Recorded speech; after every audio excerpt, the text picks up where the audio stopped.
Hi, everyone, and welcome to Swoon-Worthy, a podcast dedicated to movies and series set in historical time periods, lovingly known as the period drama. I'm Carly, your host, and the voice behind Period Drama Style and Swoon-Worthy Podcast on Instagram. Today's episode is a very special one. Not only is it our season 5 finale, but it's also a crossover collaboration with the Kindred Spirits Book Club podcast. And together, we will be diving into Anne of Green Gables, the 1985 miniseries. Welcome, Reagan and Kelly. Thank you for joining me on Swoonworthy. Carly, we are so excited to be here. I'm Reagan, and here's my co-host, Kelly. We are beyond excited to be here. This is going to be a great conversation. This is such a just like a richly nostalgic show for so many of us growing up, and I can't wait to look at it through your special lens. I'm so glad that you both reached out to me on Instagram and we decided to collaborate on this podcast episode. I've loved listening to your episodes on all things Anne. So, why don't you tell our listeners who maybe aren't familiar with your podcast a little more about you? Kindred Spirits Book Club is our podcast all about Anne of Green Gables, the Anne series, and author Ella Montgomery. So, Reagan and I are longtime friends who love talking about books and reading, particularly the books that made us who we are. On our podcast, we do deep dives into the Anne books, discussing them by character and theme. Now, that sounds really nerdy, I know, but I promise we keep it very accessible and fun. You don't need a literature degree to enjoy it. But we just love mining these books for all the little gems that made them so popular a century ago and make them still enduringly popular today. You do have an episode dedicated to this mini series, but we wanted to get together and perhaps talk about new things, talk about our personal connections, and really dig in, as you said, from like a new lens. This was very much a formative experience, I think, for both of us growing up. And the hold it sort of has on our imagination cannot be described. So we are delighted to be able to go deep into this with you because there's always more to talk about. There really is. And oftentimes on the podcast, we do scene by scene rundowns of our favorite period dramas. But we did think this 1985 miniseries of Anne of Green Gables is a little lengthy. Instead, we will hit the highlights, discuss why this version is the ideal period drama in our eyes. And I truly believe that for me, a perfect period drama is one that's relatable and rewatchable and nostalgic. We've already said nostalgic like 3 or 4 times on this podcast episode so far. And that's why I think that's a great place for us to start. Let's start talking about our personal connections with the book and this mini series. So, Reagan, how about we start with you? I must have been 11 when I fell in love with this miniseries. That was exactly when it came out and it ran on PBS in America. I watched it on the little black and white TV for the first time up in my mom's workroom. It was like our extra TV. And so I didn't even see it in color the first time, but it had such a hold on me. And I truly cannot remember whether it was the miniseries or the first book that I read first. They're so intertwined in my memory. So the music and the look of the miniseries just really shaped the way I pictured so many of the book scenes in my youth, right at the age that Anne is first introduced to us. Oh, wow. That's so cool that you were the same age. I love that. Reagan, I didn't realize you were the same age as Anne when you started watching. I absolutely love that. And how, after all these years of podcasting together, did I never make that connection? Yeah, because it came out in 1985, so I would have been in fifth grade. So I was 10 or Oh, 11. perfect. Absolutely perfect. Well, like Reagan, the miniseries also was my introduction to the to Anne of Green Gables and to the Anne series, which then of course like evolved into an absolute cornerstone of my reading life as a kid. The miniseries was in regular rotation on the Disney Channel from about 1987 onward, and that was one of the very few cable channels that we were allowed to watch growing up. We Sure. had cable, but my mom was very suspicious of cable, particularly Nickelodeon. I She didn't That's want you what to get hooked on all of those like slime shows that's what and I like Double watched. Dare. So we were a big Disney Channel house, and this was a regular rotation on the Disney Channel. So I think I must have been actually pretty young when I first saw the miniseries. I might have only been like 7 or 8, like early elementary school. But my romantic little heart loved it right away. And I think my parents really saw an in with the books there, and they made sure that I had the series as soon as I expressed an interest in the show. They're like, oh, by the way, there's books that go with this. And I was like, sign me up. Love that. Okay. Yeah, I think it's very interesting. And I remember listening to this in your podcast that you watched on the Disney Channel. And I watched the Disney Channel from a young age, but I don't remember it being on there. I wish it had been on there when I was watching it. So I'm thinking that maybe by the time you were more of a Disney Channel watcher, it was not as popular. But I would say from like 87 to like 90, Hmm. it was on like every Saturday night or something like that. I mean, I just remember it being Wow. on all the time, and it was always such a favorite of mine. I love that. Yeah, and see, we were a VHS family as well. So Mhm. if we didn't have it on VHS, we may have missed it. Oh, completely. So I am almost embarrassed to tell you how old I was before we got cable because not only am I slightly older than both of you, I also lived in kind of a rural community. So cable was not laid in my, like, it didn't get to my road until I was maybe a junior in high school. So Stop I it. I had to didn't know that watch. either. Oh, you didn't? Yeah. How am I learning all this about you tonight? Carly, you have to understand, Reagan and I have been friends for almost 20 years. It takes another podcast to bring Right? it To up. ask the hard questions. When did you get cable? Seriously, But I when think, did you get cable? yeah. So I saw Anne of Green Gables, PBS ran it. I always have in the back of my mind, like, like the fundraising Yes. Oh yeah. ads that Hmm. would Oh, yeah. interrupt it. That's how I watched it. I watched it on PBS. I didn't watch it on Disney.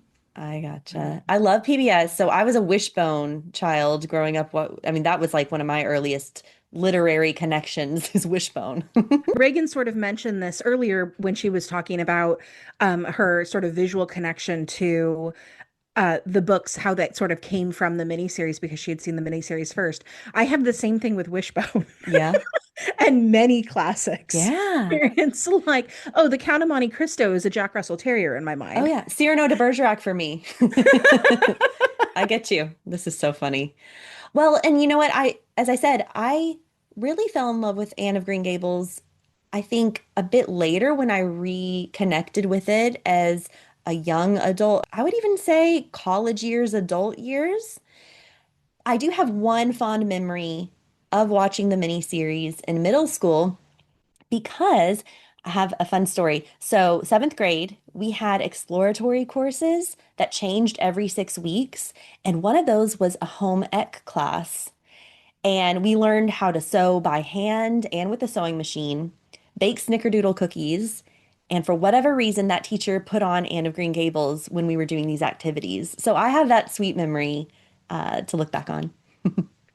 Okay, the idea of learning to make snickerdoodle cookies and having Anne of Green Gables on in the background is so delicious to me. Mhm. That is a very charming early childhood memory.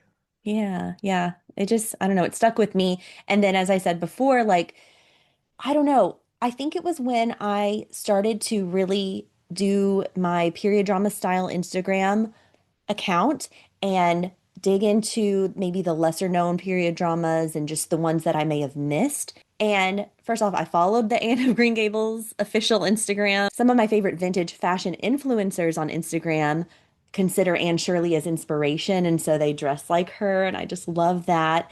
And then, yeah, people posting about the miniseries all the time. So then I had to rewatch. I had to get in there and really see why this has become such a nostalgic favorite for everyone. And yeah, since then, I've watched it countless times.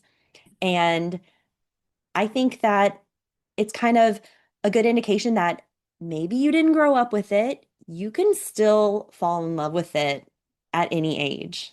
Oh, I think that's got to be true, right? I think there's so much in the Anne books, and there's so much that's translated beautifully into the miniseries in terms of, and I don't want to jump ahead of our conversation, but just in terms of all the themes about family and friendship and heart. all of those sort of like good, like wholesome themes, but then also it's so funny. It's Yeah. so funny. It's so beautiful to watch. Like, really just obviously we're biased, but We're all very biased. it doesn't miss. And I think one of the things, I mean, this has been one of the joys with doing our podcast and really going back and doing deep reading of the entire series is it's enduring for a reason, and it really rewards, the books really reward rereading. Every time you reread it, you find something new that you identify with, or a scene that hits you differently, or there's a piece in there that resonates with you in a new way. And I think the miniseries does a lot of that same work. It's endlessly rewatchable because there's not only do you have the nostalgia factor of whenever you first fell in love with it, but there'll be new things that stick out to you that resonate with you, especially when you've got 3.5 hours worth of material to go through. It really rewards rewatching and coming back to it. Well said. Yeah. And you mentioned earlier, Kelly, the funniness, the comedy aspect of this miniseries.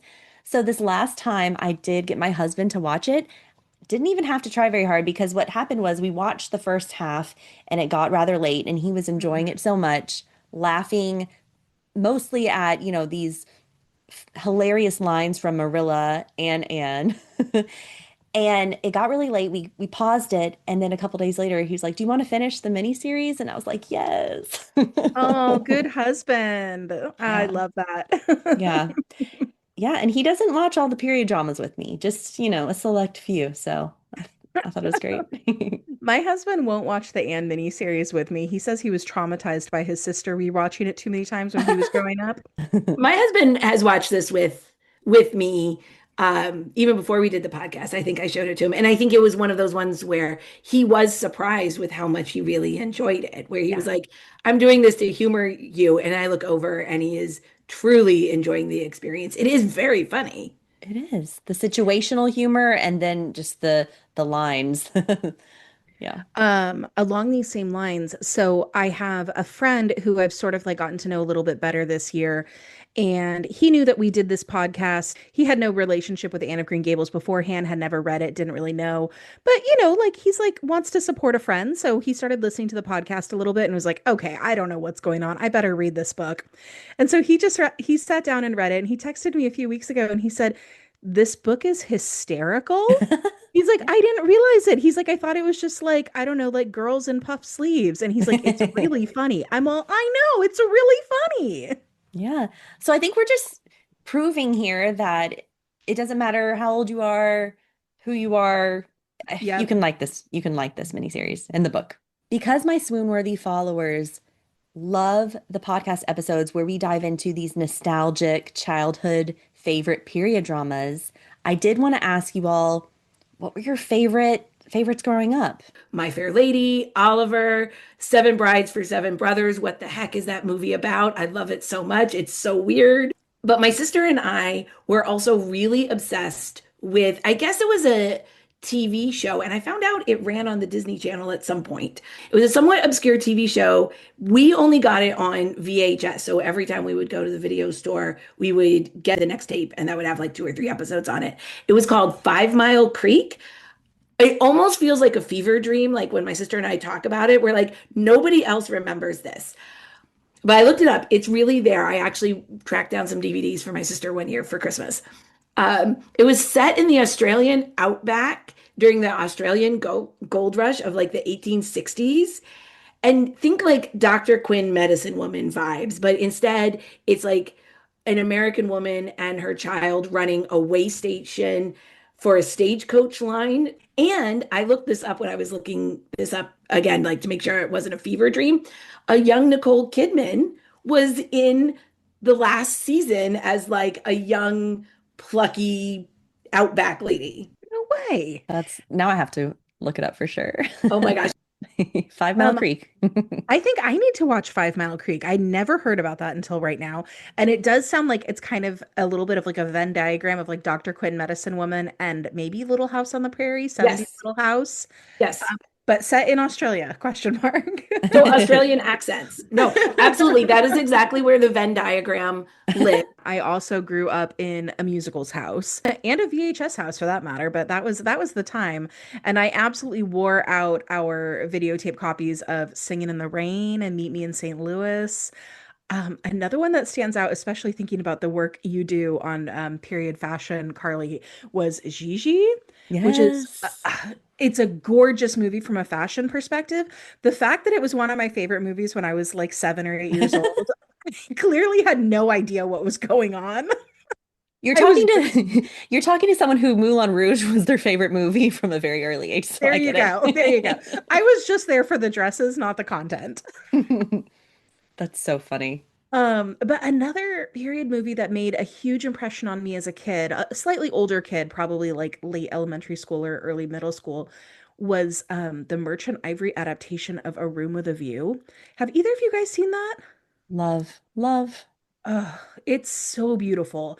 And I think I was thinking about it today. It shares a lot of DNA with the Anne of Green Gables miniseries because it's set in the same era. So you've got those glorious Edwardian costumes and hair. You have a really romantic symphonic score. You have that sort of wry sense of humor. And it's just gorgeous to look at, right? A Room with a View is set partially in Florence, Italy, and partially like in the English countryside or something. And then that was also a movie that sort of led into a favorite book for me later on when I got old enough to Yes. read E.M. Forster. So, yeah, A Room with a View, and Yes. like young Helena Bonham Carter, she's She's literally like so 18 in it, and she looks like an angel. I know, I love her little face in that.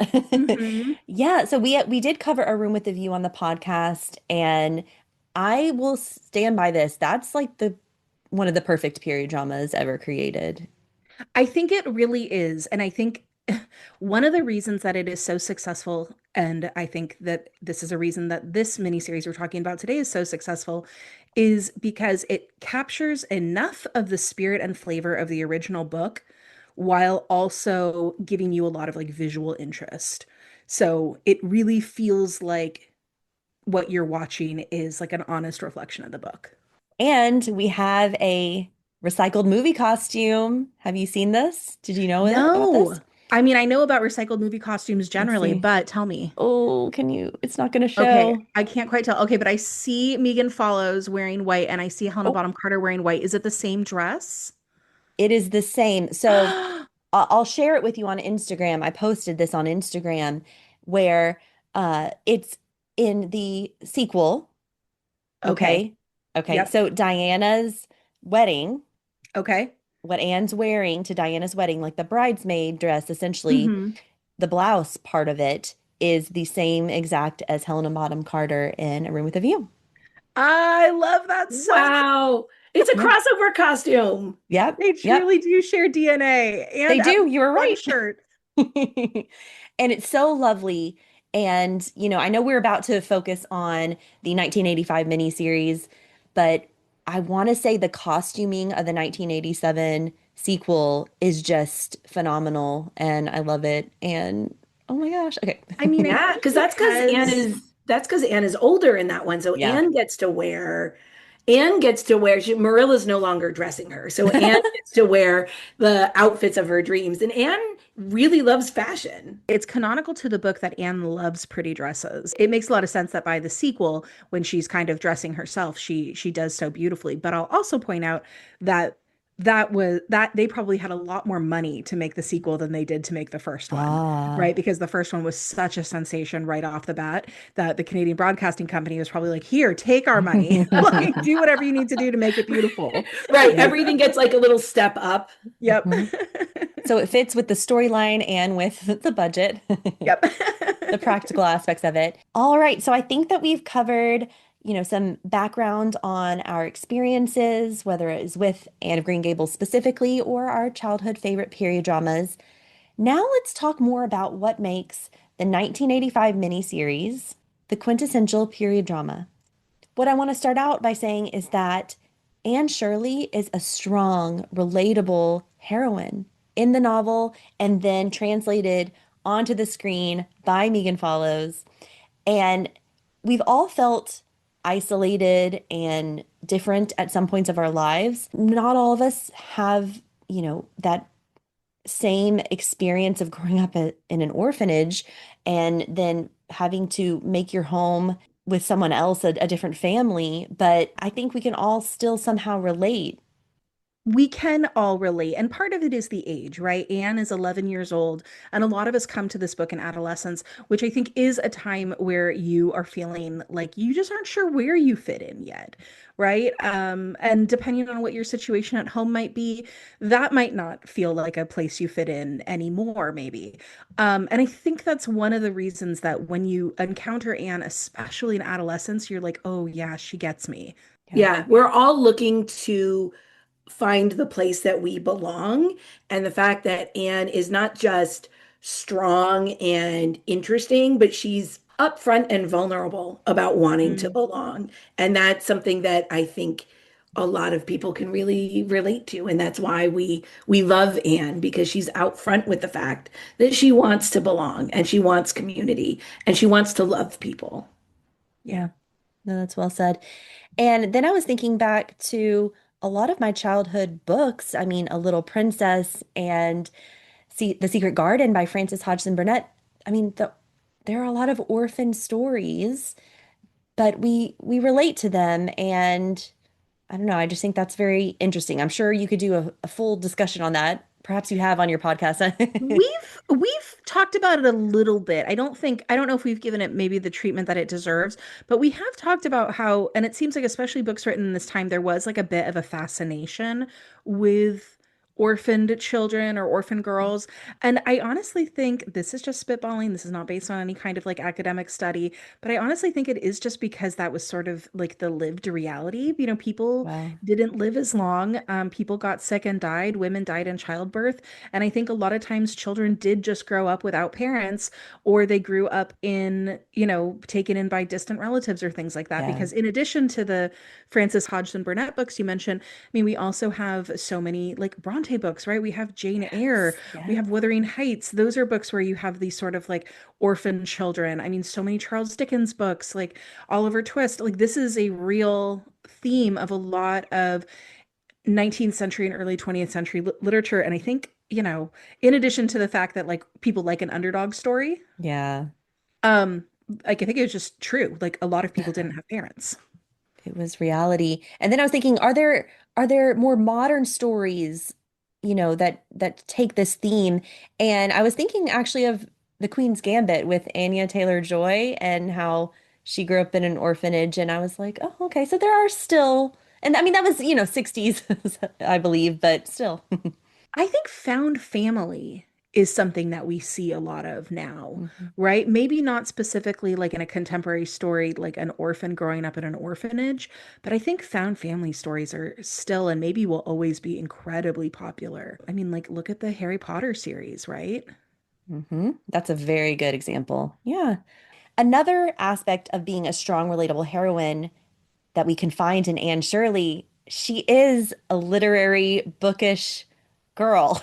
And I think we all relate to that. Am I right?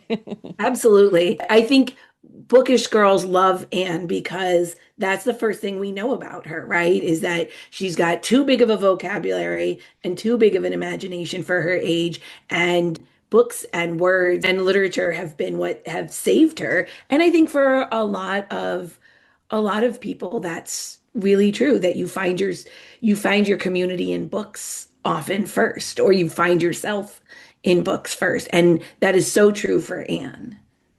Yeah. Do you have any other examples of literary heroines that speak to you? I really, really loved Meg Murray from A Wrinkle in Time, a smart girl who is misunderstood, who knows that she is smart, but still wants to fit in anyway and doesn't know how to do that. Um, if you've ever read Robin McKinley's adaptation of Beauty and the Beast called Beauty, that was another one of my formative texts. Read that seventh grade. Her beauty in that book, love her, love her. That was well before Beauty and the Beast, the Disney Beauty and the Beast came out. So she was actually my Belle. She was my first Beauty and the Beast heroine. And again, her love for books and for reading in that text. Oh my gosh, that was a formative text. Yeah, who doesn't love a bookish heroine, right? We love seeing ourselves on page. We do. If you're reading a book, then you are already somebody where you're like, yep, this is me. hmm Even now, sometimes I'll like read a romance novel, and I feel like anytime that the heroine is a reader, I'm just sort of like, ah, yes, great, this is me. But I, other than Anne, growing up, Elizabeth Bennet, of course, is like a literary soul sister.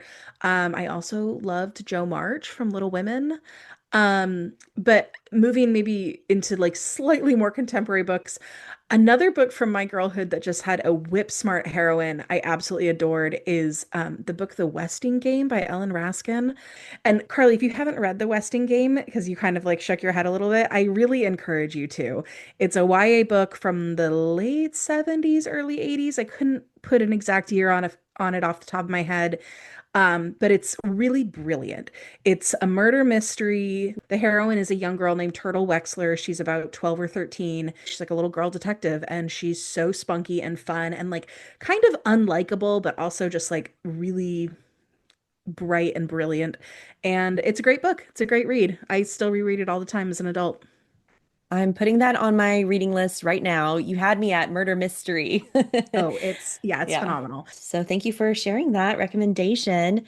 And, you mentioned Elizabeth Bennet. I'm thinking of the 2005 movie with Keira Knightley, opening scene, reading a book in nature. I Mhm. mean, that's what had us all hooked on that movie. And of Living course, the dream. living the dream. And then, of course, Jane Austen's characters in general are just written so well and oftentimes quite bookish. I'm an Anne Elliot fan and an Eleanor Dashwood fan as well. Oh, yeah. Persuasion is the love of my adult heart, which is really interesting. I mean, we could like probably talk about Austen forever as well, but it's like Pride and Prejudice. I read pretty young because I had seen the BBC miniseries. So I was like familiar with the plot beats. So I could go ahead and read that, even though it was like advanced otherwise. I absolutely fell head over heels for Emma in college. I was like, this is my girl. But Persuasion is the book I read as an adult, and Yeah, I'm like, yeah, this feels right.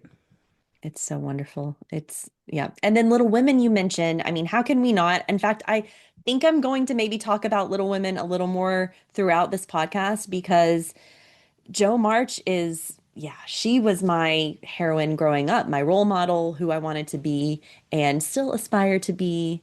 Just love it. And we know that Ella Montgomery was inspired by Louisa May Alcott. That's definitely so. So the fact that Joe March and Anne Shirley, they're not the same character, Right. but they might have been friends. They might have been friends. I think they would really enjoy each other. Kelly and I just recorded an episode with one of our favorite academic scholars, and she has a thing where she came to Anne of Green Gables through Little Women. Little Women was her love. She had read Anne as a kid and was like, yeah, it's fine. But then when she started doing her dissertation around Little Women and went back to read Anne of Green Gables kind of in conjunction, that's when she fell in love with Ella Montgomery and the depths of that work. But it was Little Women that took her there, which I think is just fascinating, the DNA between Little Women and Anne Shirley. Oh, hmm yeah. And I've been thinking about this a lot because, of course, you're going to make comparisons between Anne and Jo. I think Anne has a bit of Amy in her. Would you agree, disagree with that? I think Anne has a bit of Amy, and I think she has a bit of Meg because even though she's not the same kind of ambitious as Joe, she is in her own way. But you keep following her through her books, and what she ends up wanting and living the life is a life like Meg. But she does Mm, love the pretty things in life, like Amy. yeah. And her use of like the big words that are maybe a little too big for her sometimes reminds me of Amy.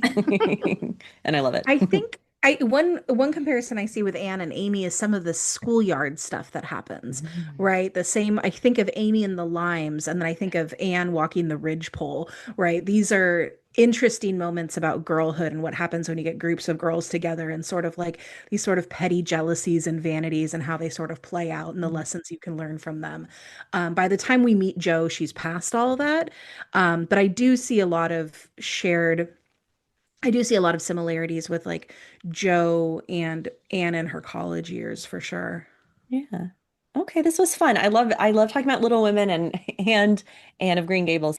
About our heroine, we had to find the perfect actress to play Anne. I know they must have spent so much time finding this, and I've listened to your podcast. I know you're going to share some details about this, but they landed with Megan Follows, and so glad they did.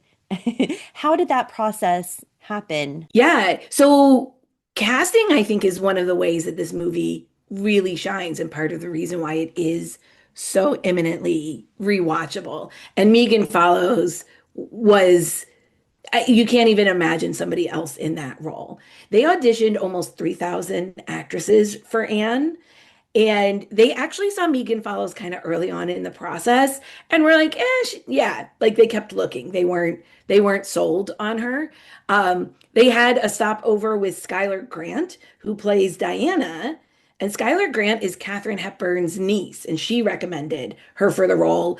But what they really wanted this to be a Canadian actress because Anne is such an important figure in Canada, and she's such an important Canadian heroine. They really wanted to find the right Canadian actress. So Megan Follows came back to read for the role later, and she says that she recorded her scenes basically sitting alone in an office talking to a plant with a camcorder and left. And she was about ready to go home the next day. She had a flight to catch. And then they found out that something had happened to her audition tape. It was gone, missing, destroyed. And she had a very short period of time to rush back, re-record it. So that kind of frantic, frazzled energy that she ended up bringing to her scenes was turned out to be just what they were looking for. And she was just the right choice for it. She manages to play Anne in all of her different moods. She makes um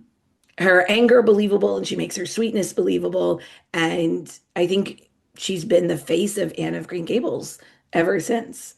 I mean, I couldn't agree more that Megan Follows is the face of Anne for all intents and purposes and just ideal casting across the board. If I had to quibble, right? Like if we were really If we had to making, nitpick, if we had to nitpick, if we had to come up with a con list, um, Megan Follows is a beautiful girl. And Anne in the book is supposed to be quite plain. And I think that having Anne played by such a pretty girl actually undermines some of Anne as a character in terms of like her hopelessness and her vulnerability. Because book Anne really suffers like on a deep soul level because she isn't good looking. And she attributes not being good looking to the fact that she's had so much sort of like tragic treatment over the course of her life. And we just kind of miss that in the movie, right? Like she says things like, "Oh, I'm plain and I hate my hair or whatever," but you're looking at like an objectively beautiful young girl and you're like, "Okay, whatever." Um, and so I wonder almost for some of us who saw the miniseries before we read the book and only ever pictured Anne as Megan, we perhaps didn't understand really the extent to which Anne's struggle with her physical appearance impacted her full character arc. But that having been said, Megan Follows is perfect, and I will accept no other. So, No, it's a great point. She is beautiful. And I think when my husband watched it, he said, her hair's not really red. But right? right? Or It's like like it's strawberry blonde, which at this stage in life, right? You're like people Mhm. pay good money to make their hair that color, right? Mhm. hmm Okay, so you said you'll have no other. So I think we have to at this point talk about Anne with an E, the Netflix adaptation that was has been streaming since 2017, 3 seasons worth of episodes there starring Amy Beth McNulty. Would you say that perhaps that was a better casting choice for the literary Anne? I think so. I think Amy Beth McNulty is also a very beautiful girl, but I think her looks are like different enough that, especially like for a period drama, it's at least a little bit more believable that other people wouldn't, think of her as conventionally pretty. I think Amy Beth McNulty is phenomenal casting on a number of levels for that. She really gets the sort of like traumatized side of Anne in a way that we just don't see in the earlier miniseries. Reagan and I did do an episode on Anne with an E. It is not our favorite. And I think that is just because we're kind of like diehards and purists. And we saw the other, we saw the 1985 one when we were kids, and we didn't watch Anne with an E till we were adults. And so it's one of these things where we appreciate a lot of what it's doing and think it's a Sure. really neat adaptation, but it's not the Anne of our hearts. And I think one of the reasons, like I agree, I think Amy Beth McNulty does an amazing job, and she really brings again like that trauma-informed piece of Anne forward. Mm. She plays like her awkwardness, like you can see that she's still all like angles and elbows and hasn't quite grown into her features yet in a way that was probably true for Anne at that age. But I think one of they write Anne with an E with far more tension than the book holds. The book, part of the reason we love the book is that it is such a comfort read, even though it deals with some very deep themes. What's interesting is all of Anne's growth in these very low stakes moments that happen. And that's why we love reading it, is that Anne finally has the space to become a child and to indulge in beauty and to indulge in friendships in a way that that's what helps her kind of grow and heal. And Anne with an E is a very tense show. There's all of these cliffhangers and Mhm. added pieces of danger that bring a tension that I think for a modern audience that is watching on Netflix, they probably want, but I wouldn't call it a comfort watch. That is right on the money with where I'm thinking of Anne with an E. And I think it is for modern audiences, and I do like it because I always love when there is a newer adaptation because it'll bring the story to new generations and more people will discover the source material. So happy that it was made, but also I did have a hard time getting through some of these episodes with the high intense moments. And then I have my mother who loves this series, wouldn't have expected her to love it because of the stressful moments.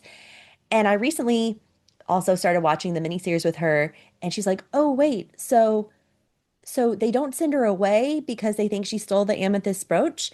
And I said, "No, they don't." She's like, "Oh, but that was so sweet because he goes after her." And I'm like, "Mom, no, it was stressful." Right. And one of the things that it kind of does is the amethyst brooch moment is really it's between Anne and Marilla.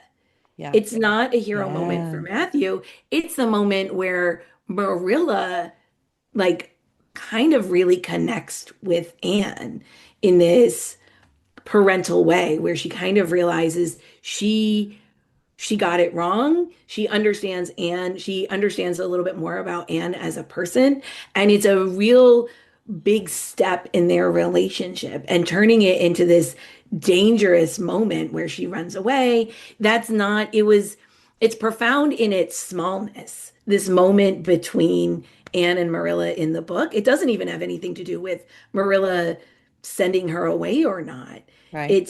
It's just in this moment of Marilla not understanding Anne and then getting to understand Anne. And this is that it's what's beautiful about it is that it's just a small moment between the two of them. Exactly.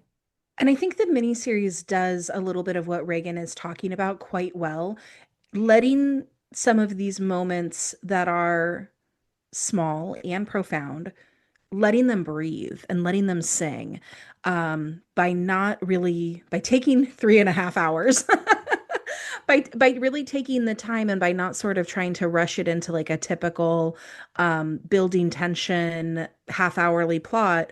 We get the time to sort of sit with some of these moments. Now they are like slightly out of order from the book or whatever, but you still get a lot of that same emotional impact. Yeah. Very good points, both of you. And I think this is a nice segue into another topic that I think period dramas need to have, the importance of family and friendship. Mm. And it's here in spades with her relationship with Marilla and Matthew, and then of course her friendship with Diana. So I wanted to ask you your thoughts around that theme. I love that the book and the series give all that space to the importance of like a found family, right?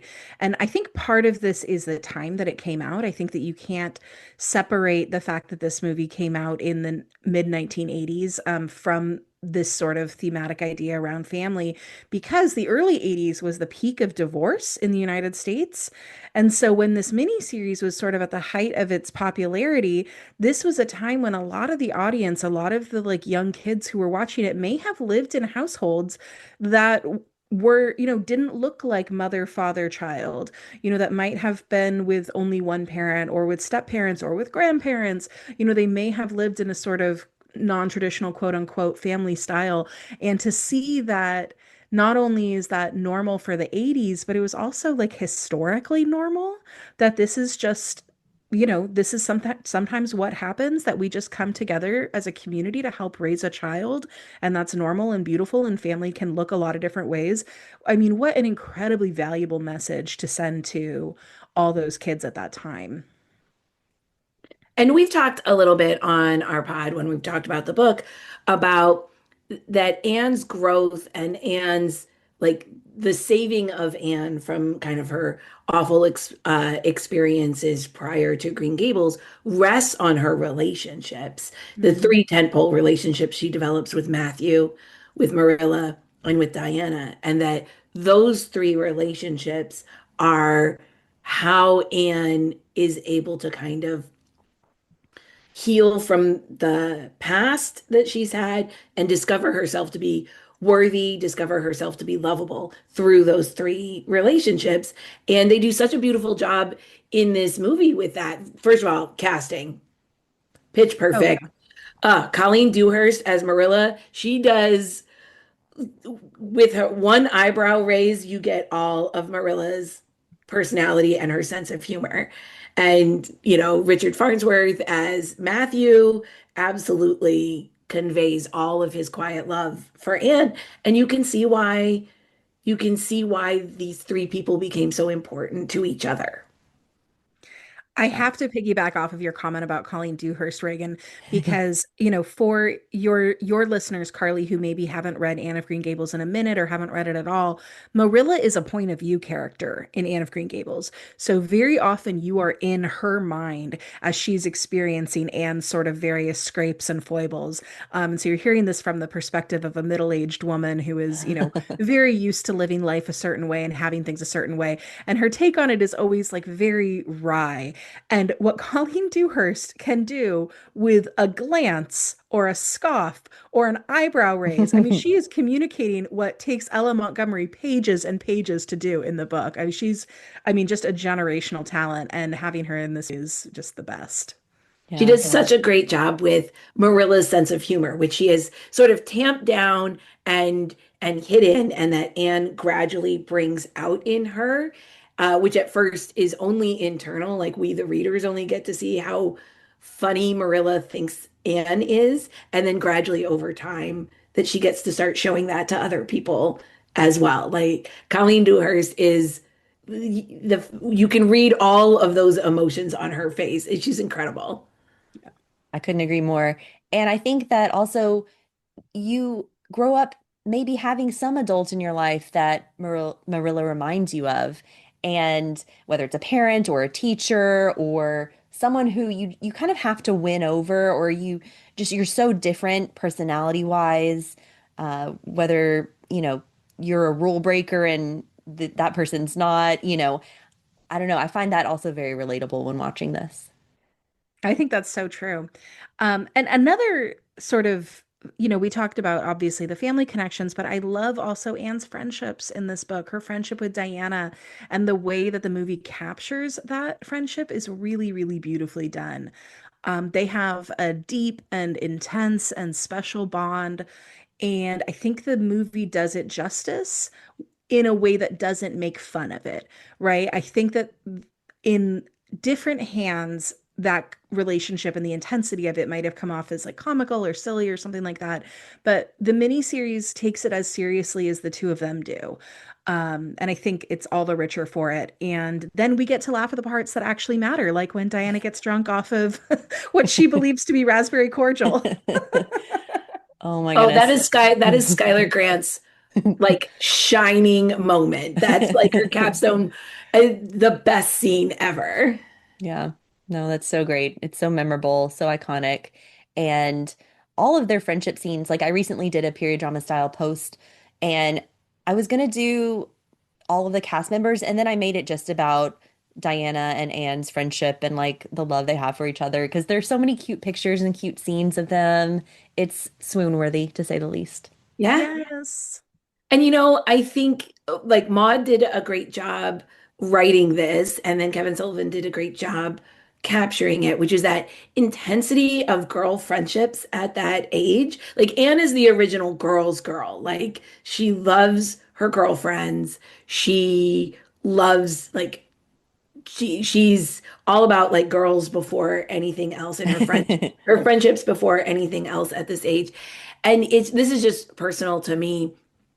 My daughter is 13 and in eighth grade and kind of doing these deep dives, particularly around Anne of Green Gables, while she is the same age. Yeah. Like, you know, you get in your 40s and you kind of forget how intense it is to be 11, 12, 13, and how much that your friendships like I watch her with her besties, and it's so Anne and Diana. Like they love each other so much. They care about each other so much. They're talking about each other all the time. They want to do everything together. You're like, oh yeah, that's right. And that's what you see in Anne and Diana. Just this the way they capture the intensity of early adolescent friendships is beautiful. And they have such a wonderful friendship, though they're two very, very different people. Yeah.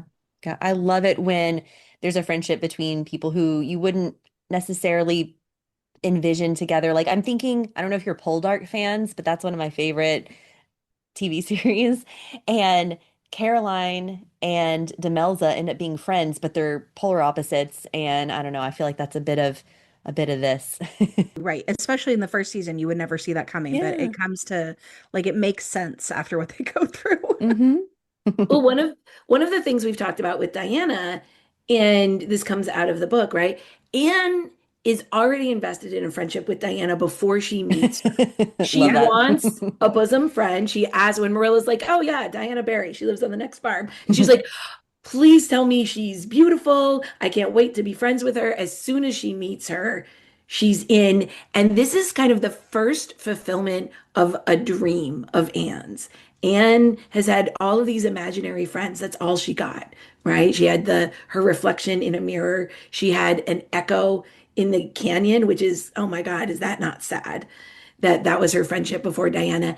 And she had built up a friendship with a real girl in this idealized way. And then she meets Diana, and Diana just goes with it. Yeah. Diana fulfills all of her ideals, and she's like, okay, I'm in. You're a little intense, but this could be fun. And then that's they kind of meet each other at that moment where Diana is open to it, and Anne has all of these amazing ideals around friendship, and that's what they get.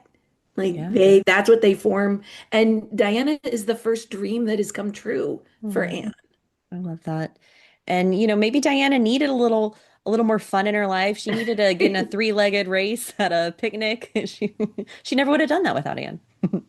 No, she wouldn't have. Diana was very sort of sheltered, and her mother has very high expectations for her and a lot of ambitions for the kind of woman that she wants her daughter to become.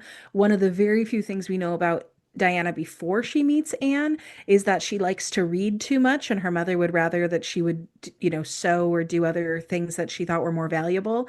And in listening to you talk, Reagan, about how Diana fulfills Anne's dream, I wonder if you're thinking about here's this bookish little girl who probably does have things that she's imagining and romanticizing for herself. And then this sort of like whirlwind of Anne comes along and says, great, we're going to like actually do everything in your books because that's the kind of kid I am. I think that Anne probably was fulfilling some of Diana's dreams too. Ooh, I'm thinking a little bit manic pixie dream girl here for Diana. I think, yes, I think both of them have strains of Manic Pixie Dream Girl. Oh my goodness. We love these two. We love their friendship. I couldn't agree more.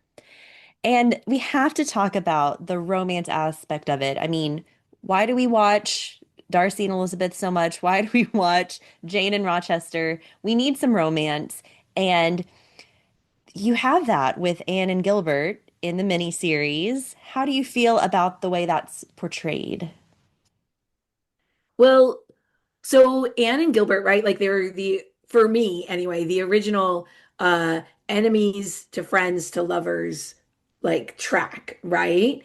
The movie, this mini series puts far more emphasis on Anne and Gilbert's relationship in a romantic way earlier on than in the book. Now, in the book, Anne starts out as 11. In the movie, we push her up to 13. So we shorten the timeline a little bit. So it's that also makes sense a little bit for their ages. In the book, the push-pull of Anne's feelings towards Gilbert is entirely internal. She doesn't even confide in Diana about the fact that she is finding herself thinking about Gilbert more than she would like to. She rarely even acknowledges it to herself, to be honest. It is extremely internal. There is very little on the page where they interact with each other until the aside from the Lily Maid moment, right? When he rescues her in Barry's Pond. So the movie really ramps up the romantic tension. They flirt and banter a lot more than they do in the book. And they also throw in more barriers than Anne has in the book. In the movie, we've got this thing about maybe is it Marilla kind of looking askance at this thing that is happening between Anne and Gilbert and not wanting it to get in the way of Anne's education? Is there something else happening? That are there some additional barriers there between Anne and Gilbert? In the book, the only barrier is Anne. First, her stubbornness, and then later on, her own feelings about what a romantic ideal should be. But despite the fact that it's not exactly book canon, we love it. We love to see it. They do, Megan Follows and Jonathan Crombie do a beautiful job with it. And I will say I like that the movie is just a little bit more romantic than the book because the romance in the book, like Reagan said, it is there, but it is so subtle. And I think that those little crumbs that Montgomery is dropping in the text just won't adapt to the screen in the same way. Yeah, it's a little bit, again, to make like a Harry Potter connection around the sense that like Ron and Hermione spend like four books, like not even, like there's nothing between them. And partly that's just the age, right? Like that's the same thing that's happening here, where in this book, all it is Anne stonewalling him and then having this internal realization that she occasionally finds herself thinking about him. You got to wait till Anne of the Island to get the romance. So Yeah. I'm glad we're getting more of, and we like that we get it a We little bit do. earlier here. And I love how you mentioned Harry Potter because I was also thinking Lord of the Rings, Aragorn and Arwen, like there's not a lot in the books, and I'm so glad they gave us a few more scenes in the Peter Jackson trilogy because I just, Yes. yeah, love them. I need romance on my screen because, again, here's the thing with the book. I don't have to tell either of you this because you guys are both readers, but you can read between all the lines and you know there's an Anne Gilbert romance slowly percolating between the lines in the pages of Ella Montgomery's text. You know it's there, even if it's not explicitly stated. But in a movie, you just have to make it obvious. Yeah. And it's all the more fun that way. Oh, yeah. And great casting. We got to talk about Jonathan Crombie Oh as my Oh, gosh. first crush. Yeah, he's such great casting as Gilbert. He's just so boyish and appealing, like kind of like almost like boy band, non-threatening boy next door. Like I don't even know. They really knocked it out of the park with him. Um yeah, like Reagan said, everyone's first crush. yeah. Totally. And then I don't know if you saw my recent post. He's a 10, but people had asked me to do one on Gilbert because I'd done this previously and I did not do Gilbert. And so of course I had to do it, but there really wasn't a lot to go with. So I had to do the hair insult carrots thing. Okay, Yeah, wait. So I didn't hold on. Now I'm gonna just pull it up because I bet we could come up with some. we could. Although, Is it okay, on so this is Swoon-Worthy or is it on period drama style? Period drama style. All right. so while Kelly's looking at that, it's interesting because you're right. One of the things we really love about Gilbert is he like doesn't crowd Anne, right? The Right. movie version of Gilbert makes him a little more challenging to Anne than he is in the book. Like there's a lot more times where he like kind of deliberately provokes her. They invent this kind of whole scene at the Christmas The party Christmas party. where like Diana dares Anne to ask him to dance, and then he turns her down, and all those sorts of things.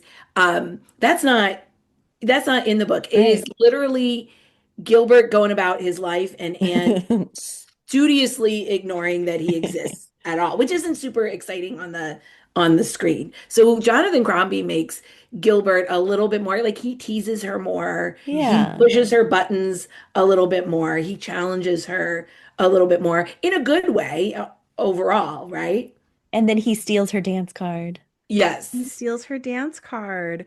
He's a 10, but he's talking to Ruby Gillis instead of you. Right. There we go. He's Perfect. a 10, but he took you at your word when you said, don't talk to me ever again. Love it. See, we got some good ones here. But I mean, you think that this is such a pivotal moment. This is so iconic, the scene where he calls her carrots and the Hmm. slate breaking. It's what everyone thinks about. I mean, this is the start of their relationship, whatever you want to call it. So I did play with that one for the post. You It's have to. And someone was like, okay, he's still a 12. He's still a He's still a 12. I'm looking, first of all, I love period drama style so much. I mean, I could live in this. It's all of Oh, your, just your sort of like visual storytelling is so beautiful. So thank you. thank you for doing this, Carly. He's a 10, but he keeps finding me when I'm drowning in the lake.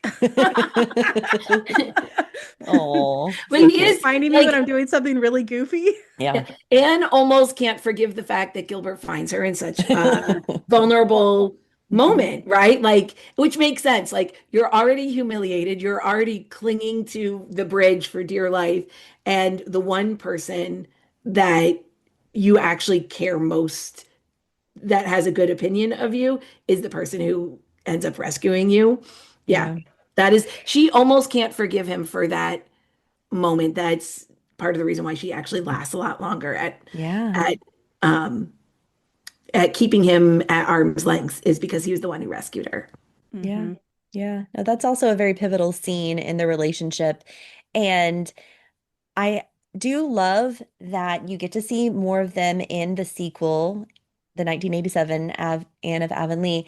And did you know that on YouTube, someone stitched together all of the scenes of them and left out everything else? And it's kind of fun to watch. Oh, that's not the one I was No. thinking of, although I will look for that. There is a thing on YouTube where somebody is comparing the proposal scene between Anne and Gilbert and the Greta Gerwig Yeah. Little Women proposal, which are beat for beat. They are. Yeah, that's one thing I have always picked up on, and I know people talk about because Joe and Lori, I mean, she says some of the same things, like some of the same reasons for turning him down. It's right Hmm. there. Hmm. Except that, and you can listen, I mean, we have a whole podcast. Yeah, of We did a course. whole episode on this one. But that's not canon to the book. I mean, she does turn him down. He does propose. She does turn him down, but not for those same reasons. Yeah, It's not it's because Gilbert wants to keep her in the kitchen, and right. it's because she has built in her head this romantic ideal that is not the boy next door. He's Yeah. mysterious, he's wealthy, he's a man of few words, he's He's all of probably these. a duke. He may be exactly some kind of minor royalty, possibly disgraced. We don't know, right? Like moody and dark and romantic. That's what is her romantic ideal. And she turns Gilbert down because he's too good of a friend. Oh, And yeah. she is the only barrier. And so that's what's interesting about how they stitch those two together because in the 1987 miniseries, they add that in. That's not Yeah, really canon to their I get relationship. you. Yeah. That's Yeah, what's interesting to me about that is that like is interesting. we've recontextualized I think some of Anne's romantic growth arc. It's a little muddy. I get you. Yeah. Yeah. And sometimes we if you haven't read the book in a while, you do confuse what's in the book with what's just on the screen for sure. Oh, 100%. And to even expand on Reagan's point a little bit more, you know, Anne does become more of a Meg from Little Women. So this idea that, oh, you're trying to put me in the kitchen, that would not have been something that Anne would have fought against. Anne was independent. She was able to make her own living. Motherhood and homemaking were not things that she was unwilling to do or that she was afraid to sacrifice because she would rather pursue a career. That wasn't Anne. Hmm. Other Montgomery heroines, right? Like I think you could possibly argue that of Emily, sure, but that not Anne. Okay. Anne does have a domestic streak. Yeah. But then in the series, because of that part of her story, she's trying to be a writer, which is very Joe, and Hmm. also as a foil to Diana, who's actually getting married at the time. Who's It makes choosing that sense. route? Yeah. Yeah, it makes sense for the adaptation on the screen, but okay. But Yeah. This now is I almost Well, wonder, is this how they wrote themselves into the box of Anne the Continuing Story, which Reagan and I call the movie that shall not be named. But this is like the very strange movie where they send Anne and Gilbert off to World War One, which is not canon on every single level, but we'll set that aside. But it's like they had to have Anne be such a iconoclastic heroine that they couldn't just have her like get married and experience World War One on the home front. No, they had to like send her off to be a war correspondent or a nurse. I don't even remember. I don't remember what it was. I just remember that she was dodging minefields at one point. yeah, not cool. Well, and I think that's what's interesting, right? Like Anne does she does struggle with Diana marrying Fred. She struggles with Diana marrying Fred because she was still living her romantic ideal, and she was holding Diana to her childhood romantic ideal, that tall, Ah. dark, and handsome. And so this idea of like, I can't believe she's settling for Fred. She even says, Fred is so good.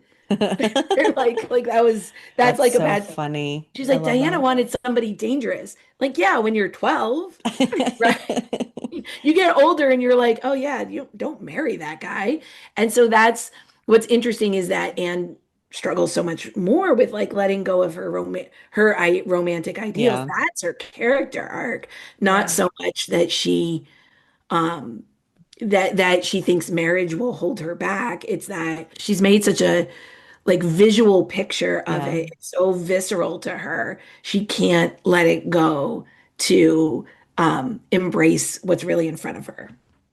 Yeah. And back to our relating to these literary bookish people. We've all been there. We've all Oh yeah. been swooning over a novel and want that to be real life. So it all fits. It all makes sense. And we've talked a lot about the characters, and I love digging into the character analysis. But I do want to say that what makes a good period drama, you have to have good music, good aesthetics, and beautiful period accurate costumes and hairstyling. And I think this also delivers on that front. So I want to talk about these other aspects of the miniseries. Let's start with the music. I think that this score is just gorgeous. It's super romantic. I love that it's a full symphony score. And I think what makes it extra special is that for Anne's theme, which is sort of that's what we think of when we are reflecting on this most commonly, Anne's theme is played with like a woodwind ensemble. And that gives the whole score this just like kind of wistful, longing sense that is very Anne, right? You hear that sort of like clarinet come in, and it's like, oh, that's Anne's little heart right there in musical form. And it's just really, really beautifully and sensitively done. So just, I think the music is perfect. Yeah, and that's music composed by Haggard Hardy. Is that how you would pronounce the name? We'll say yes. I think Your that guess is as good as your ours. guess is as good as ours. Yeah, we have a good friend who walked down the aisle to Anne's theme. I Hmm. love Is that. that beautiful? Oh, that's so Yeah. wonderful. Yeah, and it's very romantic, very swoon-worthy. I loved your wistful description there. It's beautiful. It's so evocative. And, obviously we are fans, but even now, like if you hear that outside of the context of the movie, like you will feel that sort of like sweet longing behind it. It's beautifully, beautifully written. So Mm. they definitely hit it out of the park with that score. Yes, it almost makes me think of For some reason, when I think of a musical score that I just go back to and it makes me feel so romantic and swooning, I always think of Ever After. Mm-hmm. Yes. Do you have any other Yeah. favorites from period dramas? How can we not talk about Dario Marianelli's score in Pride and Prejudice? I Yeah. mean, just phenomenal, the 2005. I mean, that's like a more piano forward score, but Yeah. it is so, so gorgeous. And speaking of walking the aisle, I saw a TikTok of a woman walking down the aisle to the Dawn theme Ooh. from the Pride and Prejudice soundtrack, and I just got chills. It was like in this big Oh. cathedral, and then it was like, oh, those like beautiful little piano notes sort of like lilting coming in super gently. Oh, I love it so much. That one's phenomenal. And I think another, sticking with Austen, another period score I particularly love the Isabel Waller-Bridge score in Autumn de Wilde's most recent Emma, which is super like funky, almost Yeah. folksy. It still Yes. is classical sounding, right? It still sounds like a score. It sounds like it's appropriate to the period, but it comes at it from less of a sort of like formal symphony posture and more of like almost like a folk music posture, a lot more like Mm-hmm. strings driven, like a little bit like plucky, almost banjo Plucky, type yes. music. But it's lovely and it really heightens the comedy of Emma, Yeah. right? It's so well done. I love that. Yeah, that's a good one. And if we want to just take it there, Emma is a movie that I think at first I didn't love that adaptation as much. And then it's just really grown on me as I've rewatched it. Like I said, I'm an Emma fan, and when I saw the Autumn de Wilde one, I was like, oh, she gets Emma. Like in a Ah, way that I thought that other previous adaptations didn't I quite as get much. you. Like I saw the Gwyneth Paltrow one in the 90s, like we all did. It's fine, but that was trying to be a Jane Austen movie, whatever it thought a Jane Austen movie was.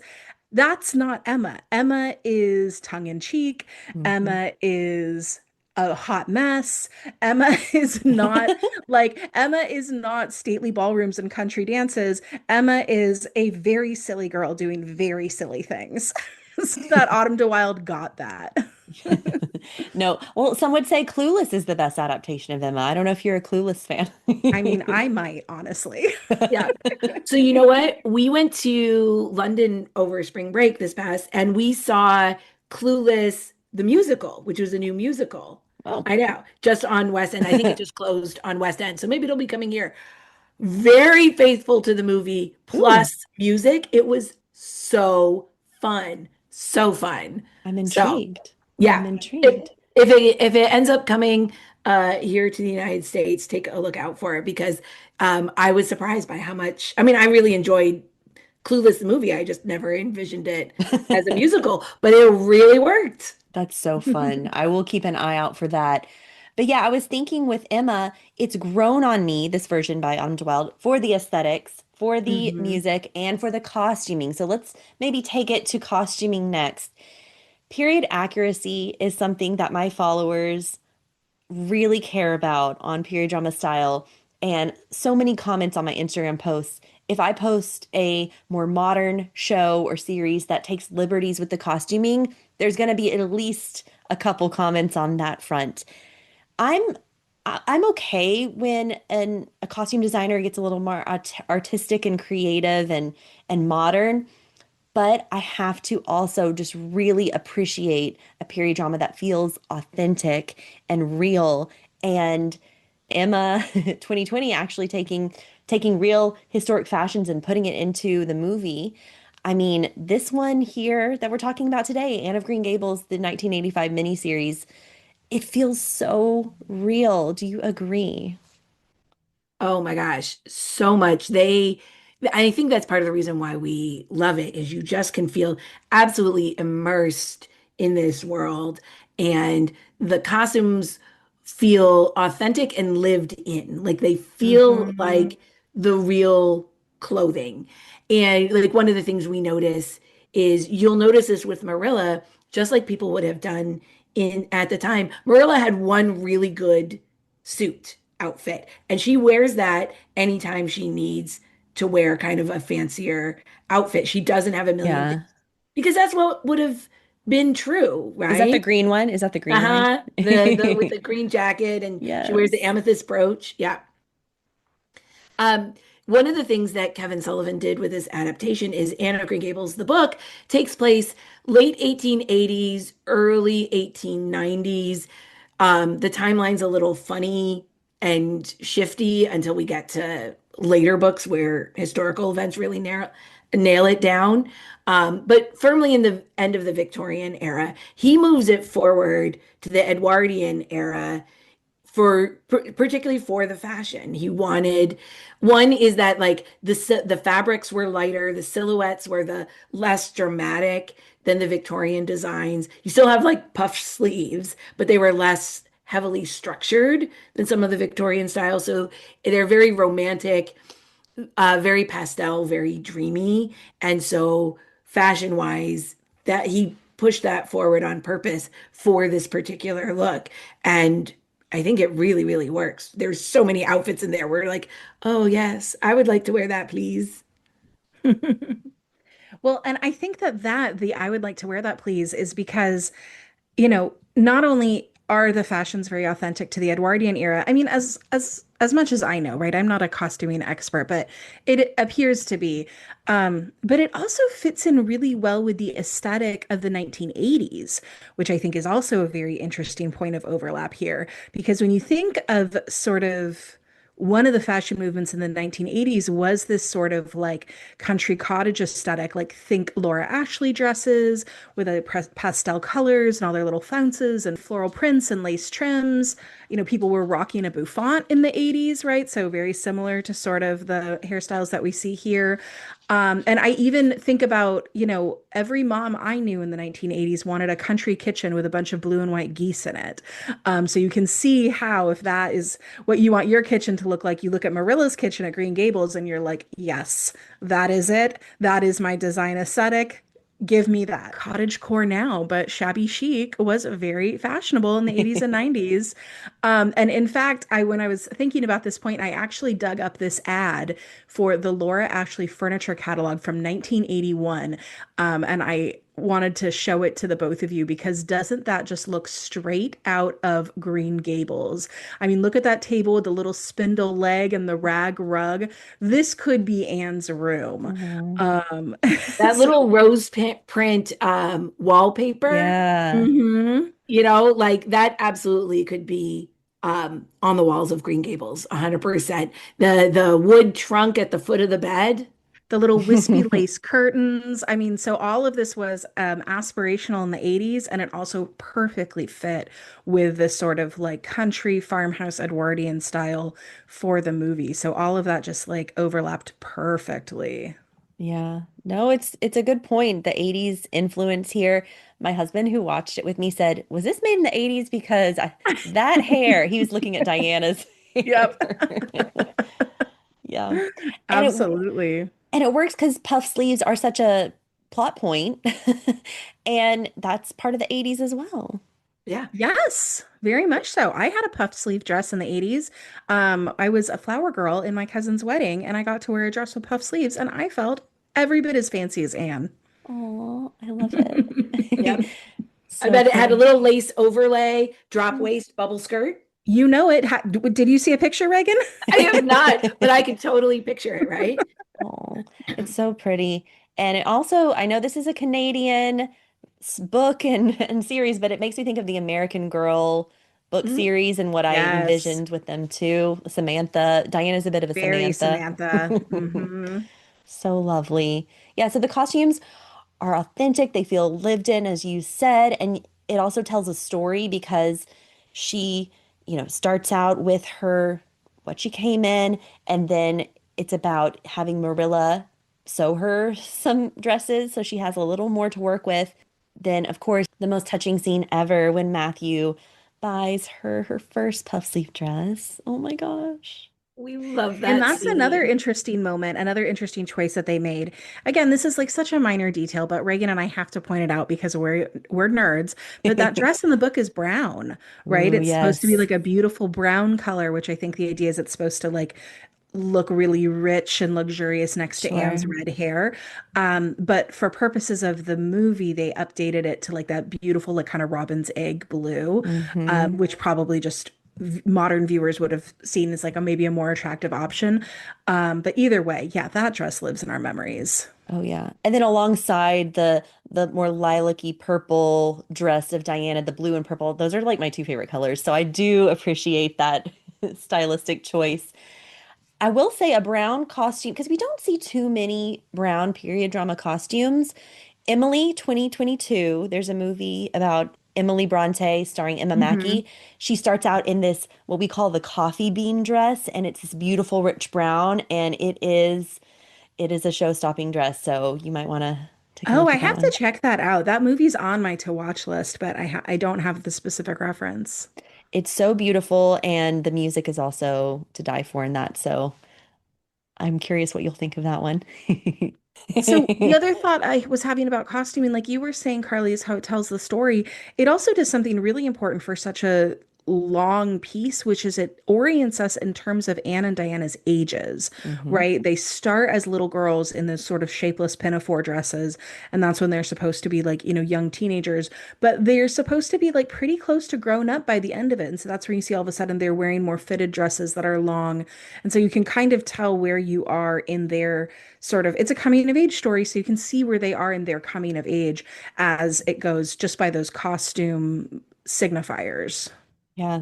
And I think my favorite piece is that purple tartan outfit that she wears towards the end with the Hmm. hat and the blue and pink ribbon. I love it. That's a dream outfit for me. Is that the one? That's a great Oh, one. that she's wearing when she's at Queens, when she's at school. She's very Hmm. collegiate in it. Yeah, that or it was when she goes into the carriage with Gilbert. Yes. Yes. When But she's her riding in the carriage with Gilbert. Yeah, Hmm. but then yeah, her Queen's outfits and then onto the series, the Avonlea series. One other mention about a movie that really does authenticity right is Little Women 1994, where the siblings share costumes and it you can really just see like you can feel like this is a family who, they have hand-me-downs and it just feels real and authentic. So I think that's worth mentioning. Oh, I love that. Hmm. Costume designer for Anne of Green Gables and the sequel Anne of Avonlea is Martha Mann. And yeah, I just want to give her some praise here. Yeah, absolutely. Kelly is always extremely envious of all of the sweaters that both Anne and Marilla get to wear. Like, gorgeous. I was watching it again this morning in preparation for the podcast, and it's kind of like our first real fall day here in Los Angeles. It's a little rainy and gloomy, and I was looking at Marilla's cardigan that she's wearing in the kitchen. I was like, I want that sweater. Ooh, yes, warm fall clothes. I'm there.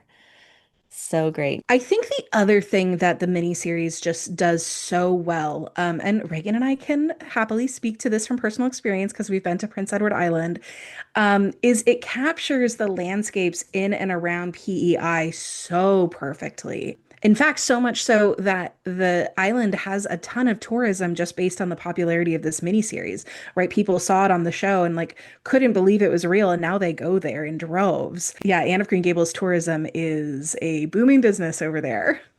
It's gorgeous. I want to jump into the screen. Oh, and it absolutely, I mean, we were only there for a week over the summer, and what I wouldn't give to be able to experience it in all of the seasons. It truly is just as beautiful as they make it look on screen. In fact, if you go to Green Gables, the house, which was one of her cousin's houses, there are actually, you can walk Lover's Lane, which was one of Ella Montgomery's favorite paths to walk, and you can walk the Haunted Wood Trail. It literally just takes you back in time. You could swear you see Anne and Diana disappearing around the bend in front of you. And the miniseries does such a beautiful job of capturing the natural world because Ella Montgomery spends so much time in her book describing all of the beautiful landscapes. And Anne is deeply in love with all of the landscapes around her and deeply in love with nature. And they really take some of the time to let those landscapes and vistas breathe a minute so that you can appreciate and fall in love with it the same way that Anne is falling in love with it.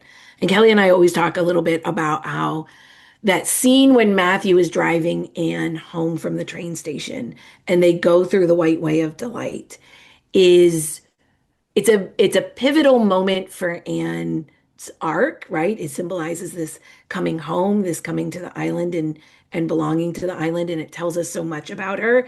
And it is also just the most magical scene to watch. And it's just one of our favorite moments from the miniseries. That is just such an iconic scene, so beautiful. And it makes me think, there are some beautiful spring moments in this miniseries, but a lot Mm. of people think of Anne of Green Gables as a fall, cozy, fall vibes, autumn vibes, warm series.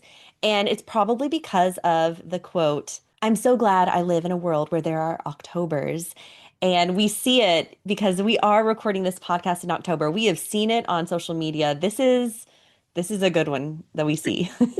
Right. It's not October unless the I'm glad to live in a world where there are Octobers memes are not thick and fast on your For You page, as they should be. As they And I should think be. that it does make sense as a fall movie because it has such an academic bent, right? She's in school. She and Diana are walking to school, the change of the seasons. And you have, I mean, even the iconic slate scene, you kind of think of that as a beginning of the school year kind of a moment. Um, Yeah. but I mean, the movie truly takes us through all seasons, Yeah. and we see the island year round. Like you say, beautiful spring scenes. There's also beautiful scenes on the beach and the dunes and Yeah. the red cliffs right over the beaches. Beautiful fall and winter scenes. It's just, from a landscape perspective, it's an exquisite movie. Truly. Yeah. Kind of like Meet Me in St. Louis. It kind of goes Oh, through. yep, another seasonal one for sure. Set around the same time, I think maybe slightly. Yeah, turn of the century. Yeah, yeah. Mhm. Yeah, 1901. That's one of my annual watches around Christmas. Oh my God, same. Gosh, talk about Judy Garland's dresses in that movie. I can't. I Oh, I can't. love it. I could wear the little like blue and yellow dress that she wears to tennis. I would wear that today. Adorable. Honestly, Judy Garland was a period drama queen. Like, I actually went back to all of her films.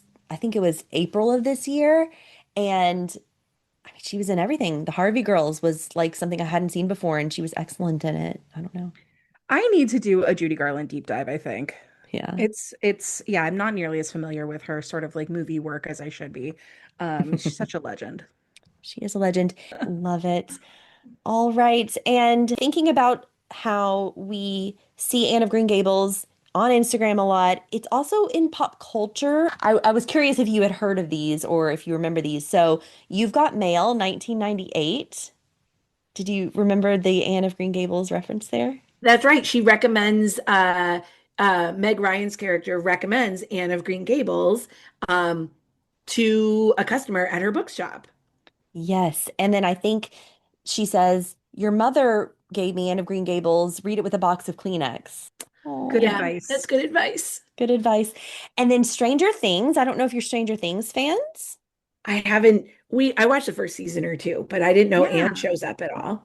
I'm not caught up. Where's the Anne reference in Stranger Things? Yeah, so the character Hopper reads Anne of Green Gables to Eleven in season two when he takes her under his wing. And we had also seen a flashback scene in season one where he reads it to his daughter who is sick in the hospital, Sarah. So there's this parallel through Anne of Green Gables between his love for the two girls. Isn't that touching? Well, and him taking in 11 like as kind of like an adoptive dad and daughter is such a perfect thematic connection to Anne of Green Gables. Oh, I love that. That's pretty. I know, I loved that. And then, side note, Anne with an E, Amy Beth McNulty plays a character in season four of Stranger Things. Believe it or Oh, not. Oh, okay. no Way to kidding. go. Yep. So Vicky shows up in season four, and so both are Netflix series. Had to mention. They love a crossover over there. Yes.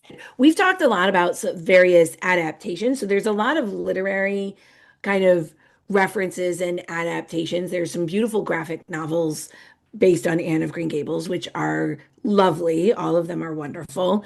There's a lot of books that kind of play with some of those ideas around Anne of Green Gables, because I think it's such an iconic story for sure. Yeah. Yeah. No, it's out there. We all know about it. I mean, even if you haven't seen the miniseries or read the book, you know the name. Yeah. Oh yeah. Yeah. And the last thing I'll say is Bridgerton, not a reference in Bridgerton, but when I post Claudia Jessie as Eloise Bridgerton, people always comment in my post that she looks just like Megan Follows. Oh, that's interesting. I can see that. I can Yeah. I see can that. see that. I wouldn't have made that connection myself, but I can definitely see that. Yeah. Yeah. And as Eloise is sort of like the bookish sister, the sort of beats to her own drum sister. So I love that too. Oh, you're so right. Bringing it full circle back to our discussion earlier. And I think we've covered in depth our personal connections, our overall opinions of this beloved miniseries. Thank you for having us, Carly. This has been such a blast. Oh my Yes. gosh, we have loved nerding out with you about all of the fun details and all the things we love about this mini series. Yeah. No, it was a pleasure having you on Swoon-Worthy. I think we might have to do another one again someday. And yeah, thank you so much for joining me. We would absolutely love to, Carly. Thank you so much for having us on. If you want to go deeper into Anne of Green Gables, whether you've read the book or now you're curious about the book, please check us out at Kindred Spirits Book Club Podcast, anywhere you find podcasts. You don't have to have read the book. We'll get you there. We'll tell you everything you need to know. Please come check us out if you are at all interested in the Anne verse, because we have lots to say. As you can Perfect. probably tell from today. Yes, I think I heard you coin Montgomery verse too. Right. Love it. We were working on our unified Montgomery verse theories. Yeah, very much so. Once you have started reading the Anne of Green Gables book, once you've read the first one, and then you find out that there are so many other books that Ella Montgomery has written, if you love the first book, you will find so much more in her writing to love. There's so Yeah. much there. I love that. I just wanted to perhaps tie into the fact that we didn't know each other before reaching out on Instagram and starting a little conversation on Instagram. We've had a couple of virtual chats now, and might I say we're kindred spirits? I absolutely think that we are kindred spirits. Anybody who wants to geek out this much about Anne, the book, the mini series, the texture of the dresses, or Colleen Dewhurst's eyebrows, definitely a kindred spirit.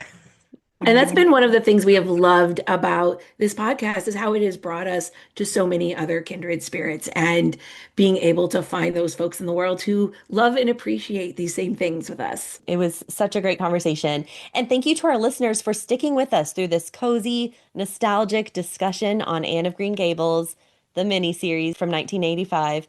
If you enjoyed today's episode, we'd love if you would subscribe to Swoonworthy and Kindred Spirits Book Club for more deep dives into your favorite period dramas, literary deep dives, heartfelt discussions. Don't forget, you can follow us all on Instagram at Swoon-Worthy Podcast, Period Drama Style, and Kindred Spirits Book Club.